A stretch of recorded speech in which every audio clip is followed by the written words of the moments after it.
En hora 23 y vamos a comenzar por esas imágenes, las vamos a reiterar en algunos instantes, que sorprendieron por una parte e indignaron por otra a el conjunto de la población. Se trata de una profesora, una maestra de un municipio en la ciudad de Santa Cruz que, ya lo ven en imágenes, convocó a una alumna para pedir su tarea. La alumna le dijo que no la llevó, no tenía su cuaderno. De acuerdo a la versión de la profesora, era una actitud que se repetía con cierta frecuencia y entonces se desencadenó esta agresión física, porque se trata de una agresión física. Uno de los estudiantes del curso filmó estas imágenes que luego llegaron a los medios de comunicación y a las redes sociales y generaron las reacciones que todos ustedes pueden suponer. Estamos en estudios de hora 23 con el señor Carlos Echazú. Él es director de la Unidad de Transparencia del Ministerio de Educación. ¿Cómo está, señor Echazú? Buenas noches. ¿Cómo está? Muy buenas noches. Gracias. Seguramente se sorprendió, como todos nosotros, al ver por primera vez esas imágenes. Sí, evidentemente sorprendido y además indignado, como usted dijo hace un momento, ¿no? Yo creo que todos en la comunidad educativa y en la opinión pública en general nos indignamos de ver esto, ¿no? Recordamos, esto se registró en un municipio, el municipio Gutiérrez del departamento de Santa Cruz. ¿Cuándo tomó conocimiento el Ministerio de Educación del caso? A ver, este video comenzó a circular ayer o anteayer y después se viralizó por las redes sociales, ¿no? Y bueno, al tomar conocimiento de esto, obviamente nos hemos sorprendido. Y lo primero, bueno, verificar, ¿no? Es realmente un video que se ha filmado en unidad educativa donde se dice que es... Si correspondía y todo a la aquello, fecha si correspondía y todo demás. aquello. Y bueno, los datos que han ido llegando confirman todo esto, ¿no? Es realmente lamentable que ocurra esto, pero a ver, la primera consideración que me parece es importante hacer es que esto no representa a la totalidad de los maestros de Bolivia, ¿no es cierto? No debe tomarse así. Sin embargo, suceden estos hechos y este hecho en particular ha indignado mucho y obviamente hay que tomar medidas al respecto. ¿No es Seguro, cierto? vamos a hablar enseguida de las determinaciones que ya ha asumido el Ministerio de Educación. Pero a propósito de lo que usted menciona, si no fueran las redes sociales, si no hubiera sido la presencia de un alumno que filmó esta escena, posiblemente el lunes la alumna volvería a clases, la profesora también, y nadie se hubiera enterado de este suceso. ¿No hay algunos mecanismos que permiten hacer un seguimiento del comportamiento o de este tipo de conductas de los maestros? Hablamos desde luego de miles, me imagino que Sí, es difícil, sí. pero... ¿qué se puede hacer en estos casos? A ver, dos cosas, ¿no? Por un lado, director de unidad educativa, directora de unidad educativa, regente de personal administrativo, tienen la obligación de estar en guardia ante estas cosas, ¿no es cierto? Estar supervisando. Por un lado, medidas preventivas. Los profesores deben ser y son capacitados, instruidos, reflexionados, recapacitados, capacitados en la norma fundamentalmente. Estas cosas están terminantemente prohibidas en la norma, ¿no es cierto? Tanto maltratos físicos como psicológicos que de cuando en cuando se producen en nuestras unidades educativas, ¿no? Y por otro lado, exhortamos a estudiantes, a padres de familia, estar alertas a lo que sucede con sus hijos, ¿no? Ellos deben saber, mediante conversaciones que tienen la obligación de tener diariamente con sus hijos acerca de qué acontece en la unidad educativa, ¿no? Y detectar actitudes, conductas de los niños. Cuando suceden estas cosas, pues se sienten tristes, retraídos, se puede notar en la actitud de los niños que algo malo está pasando, Porque ¿no? justamente por el poder que puede tener un maestro o una maestra, a veces los niños no son tan flexibles o comunicativos para contar a su padre lo que está pasando, o a su madre, o al tutor, o a cualquier persona, y los casos quedan allí. ¿Cuál es la recomendación específicamente para los niños y para los jóvenes en estas circunstancias que están al margen de cualquier situación habitual? Primero, creo que la recomendación fundamental es a profesores, a directores y a padres de familia, ¿no es cierto? Porque los niños son menores de edad. También habrá que hacer recomendaciones a ellos, denuncien, ¿no es cierto? Y a padres y a profesores, naturalmente, estar alertas ante las contingencias que puedan pasar. Como le digo hace un momento, los niños reflejan este tipo de cosas, ¿no? Reflejan con sus actitudes y todo aquello. Los padres tenemos responsabilidad de hacer un seguimiento muy cercano a todo lo que acontece diariamente con los niños, ¿no es cierto? Y bueno, inculcarles a los niños que ellos tienen derechos y que esos derechos no pueden ser vulnerados, ¿no es cierto? Ningún profesor puede levantarles la mano, puede castigarlos o puede insultarlos, puede gritarlos, no pueden hacer eso. Un sistema educativo fundamentalmente es un sistema promotor de valores, ¿no es cierto? El profesor, antes de ser un transmisor de conocimientos, es un promotor de valores y por lo tanto duele, indigna, molesta que suceda estas cosas en nuestras unidades educativas. Lastimosamente sucede, pero como le digo hace un momento, no podemos estigmatizar tampoco, ¿no? Desde luego, es un caso que no compromete al magisterio en su conjunto. Sí, claro que ahora, la unidad de transparencia que usted preside, ¿cuántos casos de este tipo, por ejemplo, ha registrado y procesado en lo que va de esta gestión 2018? En lo que va de esta gestión tenemos anotadas hasta el día de ayer 73 denuncias en todo el país de distintos tipos de maltratos que sufren los niños en sus unidades educativas, ¿no? Maltratos físicos y de palabra, ¿o qué psicológicos o verbales, ¿no es cierto? Este es un caso extremo, ¿cierto? Las demás denuncias que tenemos pueden tratarse de conductas agresivas del o la profesora, puede tratarse de un cocacho, puede tratarse de un jalón de orejas. Eso tampoco está permitido, eso no se puede hacer. Pero como le digo, este es un caso extremo que ha conmovido, por un lado, a la opinión pública e indigna ver estas cosas. Desde luego. Ahora, ¿cuáles son las acciones legales por una parte y administrativa por otra que corresponden en este tipo de circunstancias? Entiendo, por ejemplo, que ya se ha suspendido a esta profesora. Esta ha sido una determinación del Ministerio de Educación. Esta es evidentemente una primera medida, ¿no? Cuando sucede una cosa de esta naturaleza hay que suspender inmediatamente a la o el profesor. ¿Qué implica eso? Implica un repliegue a la dirección distrital mientras se determina la condición del profesor, las circunstancias y todo aquello, ¿no? Ese es el Luego, paso A. ¿El paso B? El paso A, porque hay que retirarlo inmediatamente por la relación con los niños y todo aquello, ¿no es cierto? Una vez que se ha determinado que ha ocurrido el hecho, como en este caso, entonces se instaura un proceso administrativo en primer lugar. ¿A quién corresponde abrir y desarrollar ese proceso? Es el director distrital. Cada dirección distrital, son aproximadamente unas 280 direcciones distritales en el país. Cada dirección distrital tiene su tribunal disciplinario. Está constituido por el mismo director distrital que hace presidente y representantes de los padres de familia. Se abre el proceso y se escuchan a las partes. Se escucha a las partes, ¿no es cierto? En este caso, bueno, los elementos de cargo ya están en el video.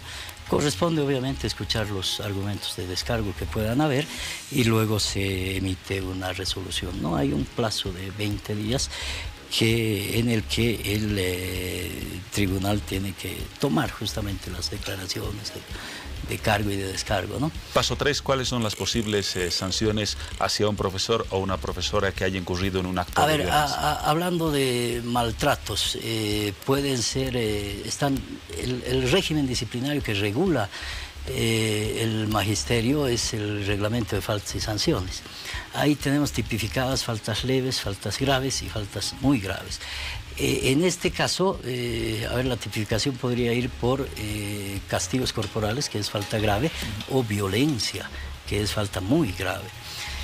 A mí me parece que esto cabe dentro de la categoría de violencia porque tiene algunos componentes que van más allá del castigo, ¿no es cierto? ¿Cuál es la sanción que se podría aplicar? En caso de determinarse que es una falta muy grave, son una de dos alternativas, o destitución del cargo o retiro definitivo del magisterio, ¿no? Esas son las opciones. Es muy importante que se determine esto porque profesores que incurren en estas conductas deben saber que están poniendo en riesgo toda su carrera profesional, ¿no es cierto? Un retiro definitivo del magisterio, ya no puede dar clase en ninguna unidad educativa del país. La destitución del cargo es menor porque ya no dará clase en esa escuela, pero podrá compulsar luego. En cambio, si se determina el retiro definitivo del magisterio, pues ya no podrá entrar a ninguna unidad educativa.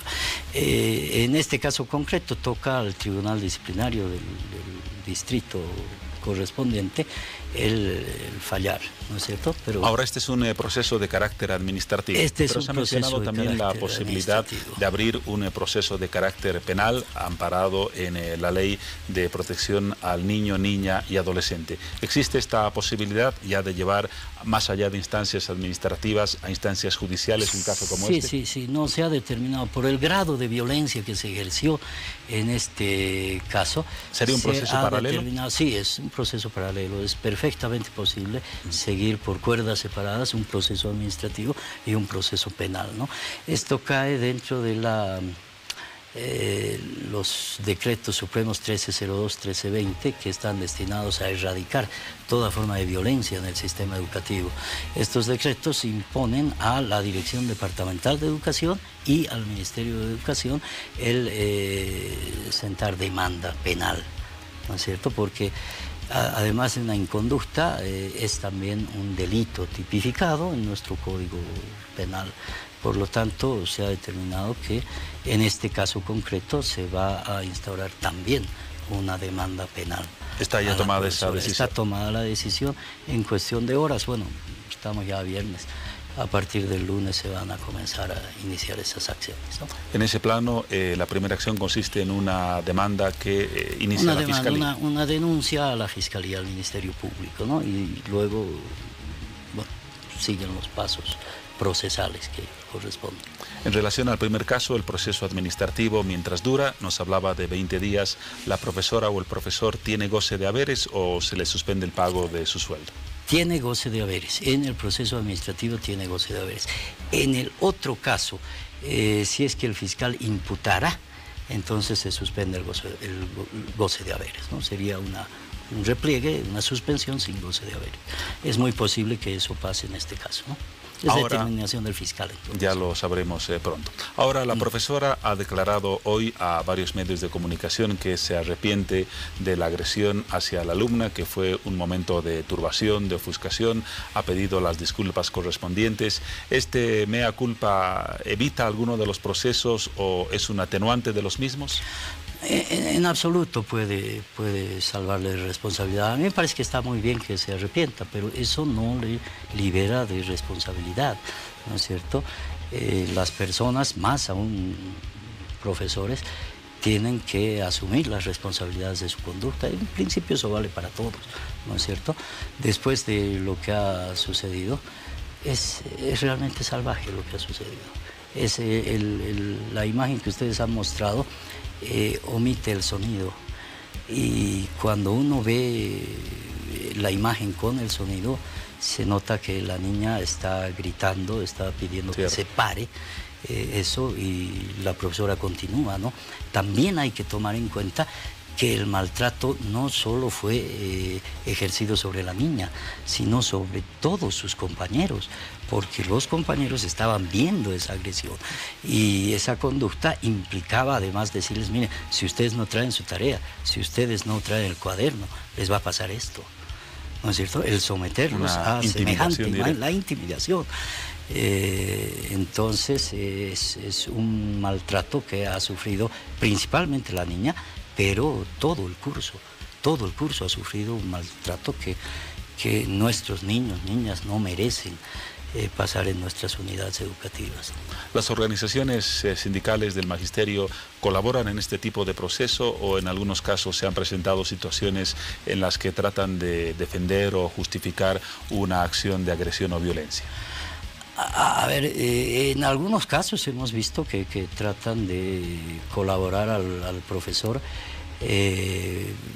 ayudándolo con asesoramiento jurídico, pero no he visto que intente intervenir cuando los casos son tan claros tan violentos. Yo creo que todos padres de familia y también profesores se indignarán, repudiarán este hecho, ¿no es cierto? Como le digo, un profesor es promotor de valores y desde ningún punto de vista puede aceptar o tolerar que ocurran estas cosas. Es importante, yo le agradezco al medio de comunicación que nos permita explicarle a la población las medidas que se toman, porque obviamente cuando el público ve estas cosas se pregunta ¿y qué hacen las autoridades? ¿Qué van a hacer las autoridades ante esto? ¿No? Entonces es importante que sepan que se están tomando medidas y eso obviamente sirve para el futuro también, ¿no es cierto? Ocurren estos casos, padre de familia, niño, niña, adolescente, deben denunciar y acá vamos a poder mostrar a la población que el castigo es ejemplificador, porque no pueden volver a ocurrir estas cosas en nuestras unidades educativas. Definitivamente. ¿Cuántos casos me dijo hace instantes que está procesando o ha procesado hasta ahora la unidad de transparencia y violencia? En el curso de esta gestión se han formulado 73 casos 73. De distintos tipos de maltratos a niños, niñas en sus unidades educativas, ¿no? De esa cantidad, ¿cuántos han concluido en la suspensión de un maestro? Y yo prefiero dar aproximados acá, ¿no? Porque esto es muy dinámico. Lo que decimos hoy, mañana pasado, la próxima semana ya ha cambiado, pero podemos decir que aproximadamente 10 casos han llevado a una suspensión. ¿Qué es la medida máxima o extrema que nos decía? No, la suspensión es una medida transitoria, ¿no es cierto? Eso no puede durar, ¿sí? Cuando se suspende es porque ha habido una violencia grave y esto va a pasar a proceso disciplinario, ¿no? En proceso tenemos de los 73 casos aproximadamente, me animaría a decir unos 35, algo así, ¿no? Otros casos han merecido una llamada de atención porque se ha considerado que el maltrato no fue grave, puede ser que la profesora, el profesor haya levantado la voz de modo indebido, cosas así, ¿no? Ahora nos preguntan a través de las redes sociales lo siguiente. En el caso de que un personal administrativo cometa alguna agresión física o alguna manifestación de violencia contra un alumno, una secretaria, un portero, un asistente, ¿tiene el mismo procesamiento administrativo y posiblemente penal que en el caso de una profesora o un profesor? Sí, ellos también están bajo el régimen bajo disciplinario. Claro que sí, claro que sí. Especialmente es algo frecuente dentro de los casos de maltrato que se dan en unidades educativas que los regentes incurran en esto, ¿no? Tienen la función de disciplinar, pero el disciplinar no significa, eso es importante diferenciarlo, ¿no? Disciplinar no significa de ninguna manera maltratar a los alumnos, ¿no? Perfectamente se les puede llamar la atención, se les puede reflexionar y también sancionar. El Código Niño, Niña, Adolescente señala que las sanciones deben ejecutarse sin mellar la dignidad de los alumnos, ¿no? Para estos casos se debe recurrir a los padres de familia, ¿no es cierto? Los padres de familia tienen un montón de recursos para sancionar a sus hijos que han cometido inconductas. Le quitas las salidas, le quitas el celular, los sanciones de uno u otro modo, sanciones que sirven a la unidad educativa también, ¿no es cierto? Pero hay que tener en cuenta que las sanciones que se ejerzan sobre los menores por sus inconductas de ningún modo deben humillarlos, denigrarlos, menos aún maltratarlos. Ahora, desde luego, nadie está de acuerdo ni nadie puede justificar un acto de violencia, pero hay algunos sectores en la educación que comentan lo siguiente. El maestro casi está desprotegido frente a los alumnos y no tiene ya los suficientes instrumentos para imponer disciplina y autoridad. ¿Cree que ese punto de vista es algo extremo o tiene algo de raíces en la realidad? A ver, yo entiendo que en determinado momento puede ser difícil disciplinar a un grupo, pero estamos hablando de profesionales de la educación, ¿no es cierto? Ellos llevan a cabo estudios ahora durante 5 años en las escuelas superiores de formación de maestros. Ellos estudian pedagogía, ellos estudian psicología, ellos deben saber tratar estos casos, ¿cierto? De ningún modo maltratarlos. Como les digo, deben haber sanciones cuando los menores cometen sus inconductas, pero respetando los derechos humanos de ellos, ¿no? Porque, por ejemplo, hemos recibido alguna vez una denuncia de un alumno que acusaba a su profesora o a su profesor de haberlo tocado. Sin ninguna mala intención, simplemente lo tocó, el alumno se sintió ofendido y formuló una denuncia. Esa también es una situación extrema, quizás en el otro lado de las denuncias, que tampoco justifica una explicación como una agresión o un hecho de violencia. Claro, depende de la circunstancia, ¿no es cierto? Si es una palmada en el hombro en son de amistad, obviamente que eso no es maltrato, pero cuando dicen me tocó, ¿para qué tiene que tocarlo? ¿No es cierto? El profesor en principio no tiene por qué tocar al estudiante. Ahora, obviamente, si es una seña de amistad, eso no es maltrato desde ningún punto de vista. El problema es complejo cuando hay un grupo de estudiantes que es indisciplinado y todo aquello, pero debe saber tratarse con recursos psicológicos, pedagógicos, se debe recurrir también a los padres de familia y todo aquello, pero en ningún caso maltratar. En ningún caso. La violencia está prohibida. El Ministerio de Educación ha emprendido desde hace 6 años ya una campaña para erradicar toda forma de violencia en nuestro sistema educativo, ¿no? Sobre eso, ¿qué se está haciendo específicamente? ¿Hay una continua capacitación de maestros? Sí, porque algunos señalan estos casos se convierten en escándalo, provocan reacciones, comentarios, declaraciones de las autoridades, pero pasa un tiempo y todo vuelve hasta la normalidad hasta que surja otro problema. Sí, casos como este nos llevan naturalmente a reflexionar sobre las medidas que llevamos adelante, ¿no? Antes de sancionar, obviamente es mejor prevenir, ¿no es cierto? Y las medidas preventivas, por toda aunque más allá de toda la forma que le queramos dar, pasa por la reflexión, pasa por la recapacitación y por la formación, ¿cierto? La formación en torno a la normatividad que existe y que fundamentalmente se refiere a prohibir toda forma de violencia. Y por otro lado, recapacitación y formación en torno al rol del maestro. El rol es promotor de valores fundamentalmente, ¿no? Muy bien, así hemos tocado con el señor Carlos Echazú, director de la Unidad de Transparencia del Ministerio de Educación, ese lamentable caso que esperemos no se repita. Quizás es esperar demasiado porque falta madurez, formación, educación en ambos sectores del proceso educativo. Sus reflexiones finales a propósito de este tema. El caso debe servir para que toda la comunidad siente conciencia de la necesidad que tenemos de erradicar todo tipo de violencia en las unidades educativas. Se presentan maltratos de profesores a alumnos, se presentan maltratos entre pares, el acoso escolar o bullying, ¿no es cierto? Y naturalmente la reflexión o la exhortación va por denunciar cuando se presenten estas cosas, ¿no? Es cuando se denuncia, cuando se sabe, es que se puede tomar medidas. Y vamos ya a cerrar la entrevista, pero ha llegado una consulta y una información a las redes sociales que la va a mencionar Paola para su comentario. El público, desde luego, quiere aprovechar su presencia para tener una referencia de esta situación. Paola, por favor. Bueno, gracias Juan Pablo. Es momento de conocer esta denuncia que llega a través de las redes sociales. Nos escriben lo siguiente. Buenas noches. Quisiera que los del Ministerio de Educación vayan a la Escuela República de Argentina en la ciudad de La Paz. Hay una profesora de técnica que les da maltrato psicológico y verbal a los niños y nadie hace nada. Ya es el colmo. Los niños que pasan su materia no quieren ir porque les obliga a tomar el desayuno hasta vomitar y ninguna autoridad del establecimiento hace nada. Por favor, quisiera que tomen en cuenta por nuestros niños.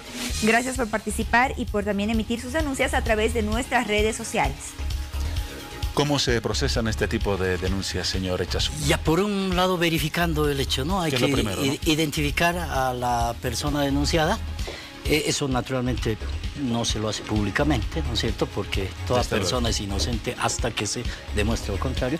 Pero yo exhorto a la persona que ha hecho su llamada y ha manifestado su preocupación, que vaya al Ministerio de Educación o a la Dirección Distrital a formular concretamente la denuncia, ¿no? La denuncia debe formularla con algún grado de especificidad. por el hecho de que a veces tenemos denuncias en las que dicen ha maltratado a los alumnos. Y entonces nosotros, para hacer la verificación respectiva, necesitamos saber cómo ha maltratado, cuándo ha maltratado, a quién ha maltratado, ¿cierto? Como en el caso del video, ahí está muy claro quién fue, dónde fue, cómo lo hizo y todo aquello, ¿no es cierto? Exhortamos a la persona, a esa persona y a todos los que tengan quejas, pues a sentar sus denuncias. Es el modo de que tiene la comunidad de colaborar con esta campaña para erradicar la violencia en nuestra unidad. Y las autoridades a investigar. Sí, evidente. Porque también seguramente vamos a convenir en esto, habrá muchos casos en los que se denuncia a un maestro no precisamente con buena fe o con buenos argumentos, sino por algún afán de quizás perjudicarlo, porque es muy riguroso, porque cumple con su trabajo. También hay caras diferentes de una moneda. Claro, por eso es importante que las denuncias, cuando se las formulan, sean lo más específicas posibles, ¿no es cierto? Cuando la denuncia es específica, entonces se puede verificarla. Cuando la denuncia es general, ha maltratado, ¿cómo ha maltratado? Si no se sabe muy bien decir cómo, entonces no está muy clara la situación, ¿no? Pero bueno, la población tiene el derecho y obligación de denunciar cuando se presentan maltratos a nuestros niños y niñas. Nuestros niños y niñas tienen que sentirse en un lugar seguro en su unidad educativa, ¿no es cierto? Así es. Muchas gracias otra vez, señor Echazú, por estas reflexiones, por haber compartido con nosotros esta información, con esa reflexión que reiteramos. La violencia no es admisible bajo ninguna circunstancia, pero también la comunidad educativa es responsable de un adecuado comportamiento en todos y cada uno de sus estamentos. Dejamos el tema, nos vamos a un corte.